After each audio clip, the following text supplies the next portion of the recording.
unless a script actually specifically says that, a black person goes to work or a black woman goes to work, people just assume that it's a white person going to work. People have just a default in their mind.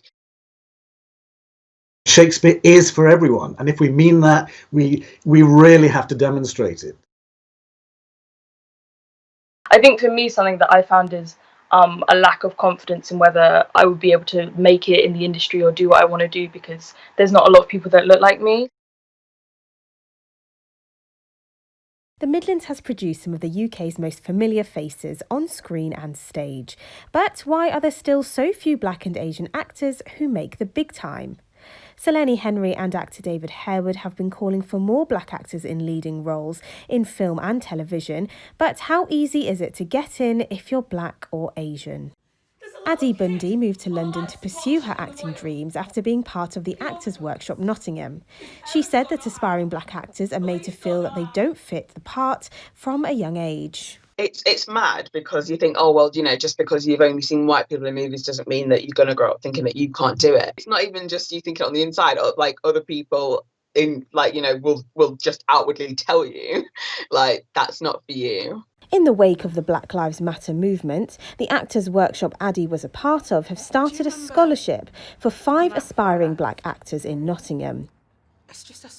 With training a big expense for many aspiring actors, the workshop wants to remove any financial barriers. It's certainly no secret in the arts and in the film, TV, theatre, performing arts industry that black people are, incredibly misrepresented. So what we wanted to do was try to make actor training as accessible as possible, take away that financial barrier, and give people every opportunity to get involved. But what if it's more than just an accessibility issue as to why black actors aren't getting the parts?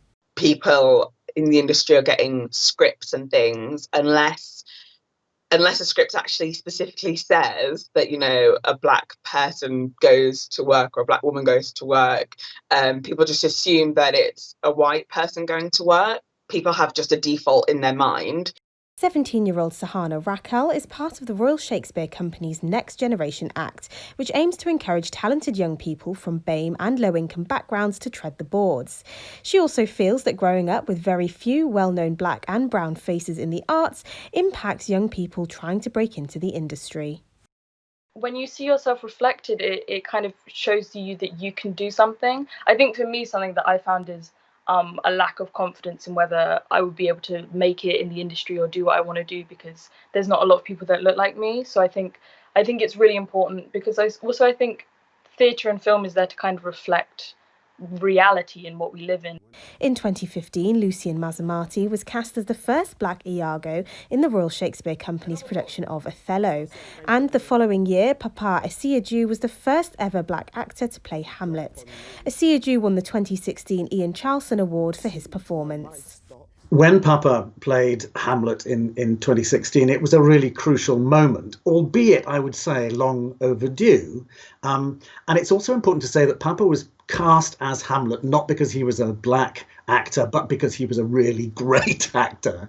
And that's got to be important too. Shakespeare is for everyone. And if we mean that, we really have to demonstrate it. At Birmingham City University, they've set up the Selene Henry Centre for Media Diversity. People and the experiences and the places in this country. It's really important for media organisations across the board to listen, to try and understand, and to try and effect lasting change, because now is the time, now more than ever before, is a time to change our media and our arts organisations for the better.